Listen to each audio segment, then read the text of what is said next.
Salut à tous, bienvenue pour cette nouvelle vidéo. Aujourd'hui, on se retrouve pour le Road to Ami numéro 5. Donc, on va analyser la ronde 3 du Cap d'Agde. Donc, cette ronde 3 qui m'opposait au maître feed Roland Veil. Donc, un maître feed très sympa, hein, franchement, super cool. Donc, on était à un point sur 2 tous les deux. Et, euh, et donc du coup, voilà, c'est un mètre vide qui a un peu descendu en elo. Il était classé aux alentours de 2000. Donc il a un peu baissé. Mais c'était une partie, vous allez voir, qui était très complexe, surtout sur la fin. On n'avait plus beaucoup de temps, donc on va tout de suite se lancer. Donc E4-5, cavalier F3, cavalier C6. On ne peut plus classique, j'ai envie de dire. Fou B5 l'espagnol, A6 x A4. Et ici un petit coup.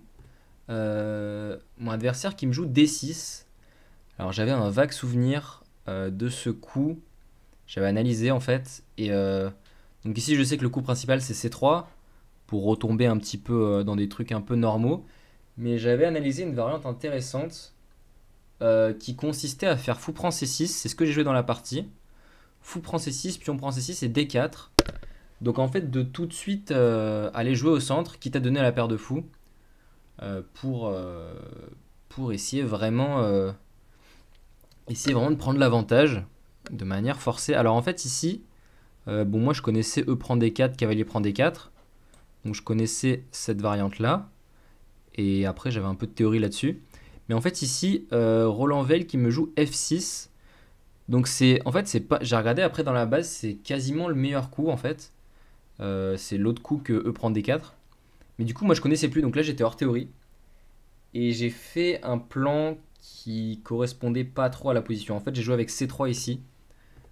Qui est pas terrible. Bon, c'est un coup de normal, hein. En soi, ça défend le centre et tout, mais c'est pas vraiment la meilleure manière de jouer. En fait, ici, donc il y a Fedo-CF ici qui avait joué fou E3. J'ai regardé dans la base. Et la partie est continuée par G6, C4, KH6, H3. Et en fait, Fedo-CF qui avait joué un petit peu agressif avec C4, C5. Et c'était une manière en tout cas de jouer qui était très intéressante. Il y a aussi une autre partie dans la base, un gain blanc où les blancs avaient continué par cavalier C3, une partie de grand maître, qui est E7, fou E3. Et ici les blancs avaient plutôt joué avec grand roc, avec l'idée dans un deuxième temps d'aller d'aller voilà, mettre un cavalier sur C5, etc. Donc ça c'était différentes manières de jouer. Donc du coup moi j'ai choisi C3, donc, parce que je connaissais pas trop. Bon, C3 qui est pas un mauvais coup, hein. C3. Donc du coup, on va un peu continuer. Cavalier E7, donc on s'est développé. Cavalier G6, fou E3. Fou E7 prépare le roc. Quai D2, fou E6. Dame A4. Donc j'essaie de mettre un peu une petite pression sur les pions de l'aile dame. Donc il joue Dame D7 normal. Tour AD1. Petit roc. Tour E1. Tour B8. Attaque le pion. Dame C2. Donc bon, bien sûr, il peut pas prendre le pion A2 à cause de B3 qui enferme le fou. Donc pour l'instant ça va, il joue A5. Et là du coup je décide de faire B3 qui est pas terrible, mais en fait je voulais un peu soutenir C4. Mais en fait on va voir que c'est pas terrible parce que ça va lui donner du jeu, notamment à base de A4. Donc en fait c'était pas une super décision, donc il joue Dame E8 avec l'idée de se replacer peut-être vers F7. Donc pour l'instant il joue un peu mieux que moi l'ouverture je trouve. Donc je joue C4, il joue A4, cavalier F1. Et voilà, ici cavalier F1 c'est pas terrible parce qu'en fait je laisse faire fou G4. Et en fait le seul moyen de pas me faire doubler les pions c'est de revenir en D2. Donc ici je me dis ok, soit j'admets mon erreur et je refais cavalier D2. Soit je m'entête dans mon plan et je fais quelque chose comme roi H1 et j'essaye de le laisser prendre en F3 pour ouvrir la colonne G. Je me suis dit ok, je vais assumer mon erreur. Je vais juste refaire cavalier D2. Et je vais me dire que c'est pas si grave. Donc du coup bon là j'ai enfin, qui est D2, c'est pas, en général, c'est pas conseillé, mais je voyais pas trop ce que je pouvais faire d'autre. Donc, ok, j'ai accepté que j'avais fait une petite erreur. Pion prend D4, fou prend D4, C5. Donc, ça, c'est un bon enchaînement de sa part. Fou B2. Et ici, voilà, ici, il va jouer un mauvais coup. Il va rater l'opportunité de mettre une grosse pression à base de cavalier F4. Ça, ce cavalier F4, c'était vraiment un fort coup. En fait, du coup, il libère sa dame. Disons, par exemple, dame C3, dame G6. Et là, il y a tout de suite des grosses menaces avec, on voit les trois pièces des noirs dirigées vers le roi blanc. Ça peut déjà commencer à être très dangereux pour moi. Donc ça, c'était vraiment une bonne option pour lui. Et ici, à la place de ça, il joue cavalier E5. Et du coup, la position redevient égale, voire très légère avantage blanc. Donc ici, je joue tour E3, qui est le meilleur coup. Donc pour empêcher le doublement des pions. Il joue fou F8. Je joue H3. Et là, ça y est, ça commence à tourner un peu en ma faveur. Il joue fou D7. Je fais cavalier 1 qui est bien joué. Pour jouer ensuite avec F4. Et contrôler un maximum le centre. Il joue G6. Je fais tour E2 parce que sur F4, il y avait fou H6. Fou H6 quand même. Dame C3. Pion prend B3, pion prend B3. Tour A2. Et là, j'ai essayé de faire un truc un peu malin. J'ai fait tour A1. Comme ça, sur tour A8, je fais tour B1. Avec l'idée de... Enfin, j'ai pensé que la tour A8 était moins bien placée qu'en B8. Peut-être que j'ai eu tort, je sais pas. En tout cas, ça me paraissait intéressant de faire ça. Il joue fou G7. Je fais F4. Cavalier C6. Cavalier F3. Dame E7. Prépare peut-être des coups comme F5. Oula, excusez-moi. Pas dame prend F6 évidemment. Et là en fait, du coup je joue cavalier D3. Et là c'est un peu un moment crucial, il joue G5. Donc G5 qui est pas mal joué en fait. Parce qu'il veut un petit peu déstabiliser ce pion F4 pour regagner la case E5. Et ici en fait tous les deux dans la partie, on avait vu que sur F5, fou prend F5 n'était pas possible à cause de cavalier C1. Donc fou prend F5 pour jouer sur le clouage. Ici on a pensé tous les deux cavalier C1, la tour doit bouger et ensuite je peux prendre le fou parce que c'est plus cloué. Sauf qu'en fait on a tous les deux raté que sur fou prend F5. En fait j'ai joué F5 dans la partie hein. Mais il n'a pas pris un F5 parce qu'il avait vu ce cavalier C1 qui l'embêtait. Mais en fait il aurait pu faire le très fort fou prend F5 avec l'idée sur cavalier C1 de faire tour prend B2, donc de s'emparer de ce fou de case noire.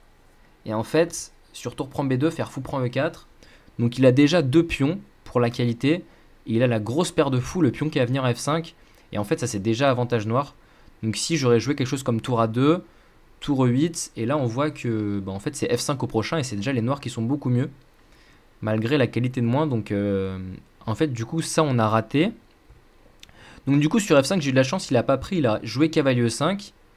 Et là, ici, je commence à faire une très bonne série de coups. Je fais cavalier prend E5, pion prend E5. Tour D1.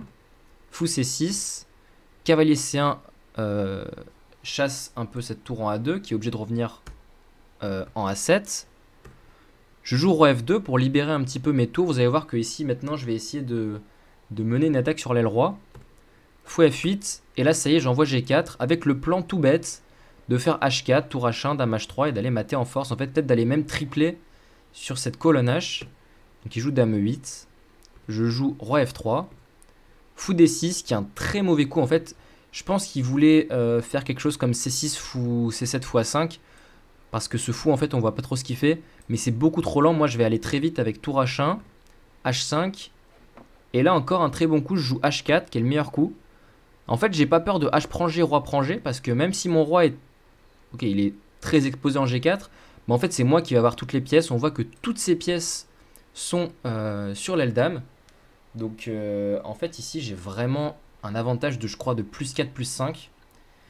Et c'est là qu'en fait, donc là j'ai 1 minute à la pendule, il en a autour de 5. Donc on est en Zeitnote tous les deux. Il joue G prend H4, je fais tour prend. Pour l'instant tout va bien. Fou F8, et vous allez voir qu'à un moment donné, je vais commencer à faire une série de coups assez incroyables. Dans le sens où c'est assez incroyablement mauvais.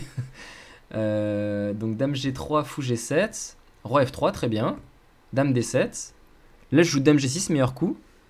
Menace un peu des dames H7, des tours H2, etc.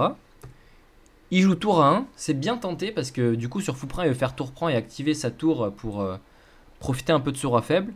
Et là vous pouvez mettre sur pause. Si vous voulez, les blancs jouent et ils gagnent de manière complètement forcée. Genre là il y a un coup, les blancs jouent et genre c'est un truc genre mat en 14, enfin c'est vraiment... En fait c'est pas très dur à trouver. Et ici donc j'ai pas joué. Donc vous avez réussi si vous avez trouvé le coup tour H2. Ici tour EH2 ça a gagné de manière complètement forcée. En fait je mets un tour H8 mat. Donc son seul échec c'est dame D1. Ici je fais simplement roi E3. Son seul échec c'est dame E1. Et je fais cavalier E2 et mat imparable. Et bon en fait il peut rien faire. S'il fait roi F8 en fait on voit que ça a maté en force. Tour H8, fou prend, tour prend, roi E7, dame G7, Roi D6, dame prend F6, roi D7, dame E6 mat. Je vous repasse la variante si je suis allé un peu vite. Donc tour H8, fou prend, tour prend, seule case roi E7, dame G7 échec, roi D6, dame prend F6, seule case roi D7 et dame E6 mat avec la tour qui contrôle la 8ème rangée. Donc du coup, j'ai raté ça en fait. J'avais plus qu'une minute et j'ai halluciné. J'ai joué fou prend 1. Je me suis dit, je vais prendre cette tour. Bon, ça reste complètement gagnant. Hein. Il fait tour prend 1. Là, je rate encore une fois tour H2. En fait, c'est la même chose. Hein. Il a dame D1, dame E1 et après, ça fera cavalier E2 et ce sera la même chose. Ah non, pardon, c'est pas la même chose. Parce que là, je joue tour H2. Il joue dame D1. Et en fait, bon, là, si je fais... oui, voilà, en fait, justement. Si je fais le roi E3 de tout à l'heure, il y a dame prend C1. Donc, c'est pas la même chose. Mais par contre, ici, en fait... donc je joue roi G3 qui est très mauvais en fait. Ici le coup qui gagnait c'était cavalier E2 et en fait il va être à court d'échec par exemple qu'il fasse quelque chose comme alors attendez, qu'est-ce que j'avais vu ici? Bon, s'il fait dame D3 j'ai simplement roi F2 et il n'y a plus d'échec, on est d'accord. Et s'il fait dame F1 je fais roi E3, il n'y a plus d'échec. Et ça c'est bon aussi. Et fou prend E4 ça marche jamais, je peux juste faire tour prend. Donc ici encore un gain raté. Et donc sur dame D1 je fais roi G3 et ici c'est nul. Alors c'est nul, il fait dame E1. Et donc ici mon seul moyen de faire nul c'est de revenir à F3. Et après dame F1 je suis obligé de refaire roi G3, dame E1, roi F3. Parce qu'en fait si je faisais roi E3 il y avait dame prend C1 échec. Donc là on aurait pu faire nul comme ça. Mais ici je me trompe encore. Donc là en fait vous voyez j'ai fait une série de 4 coups complètement mauvais. Je fais roi H3. Roi H3 qui est incompréhensible. J'ai regardé, je me suis dit comment j'ai pu jouer un coup pareil. Et là en fait il fait simplement tour prend C1 et j'ai plus d'échec. On voit que le fou contrôle la case E8.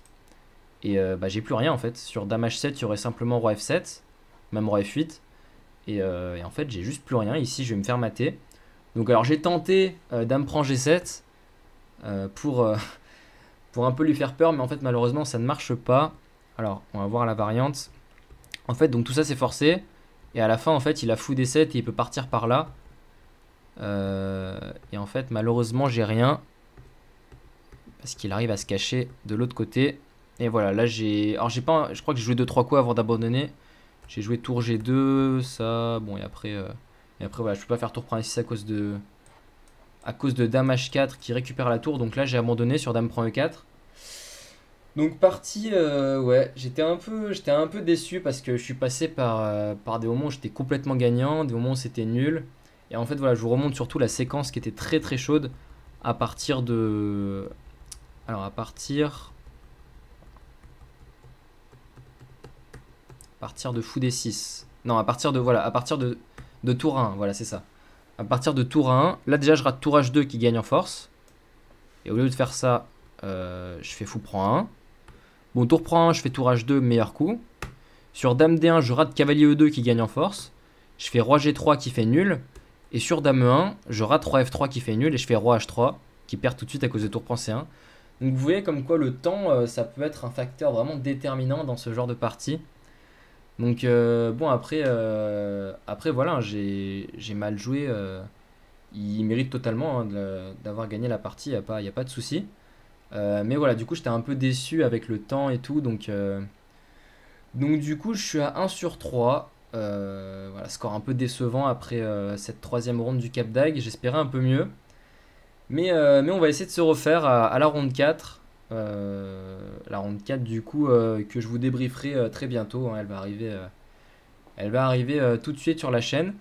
Du coup, n'hésitez pas à mettre un petit pouce vers le haut si vous avez aimé la vidéo. Et à vous abonner à la chaîne pour avoir les notifs quand les vidéos sortent. Et je vous dis du coup à très bientôt pour des prochaines vidéos. Ciao!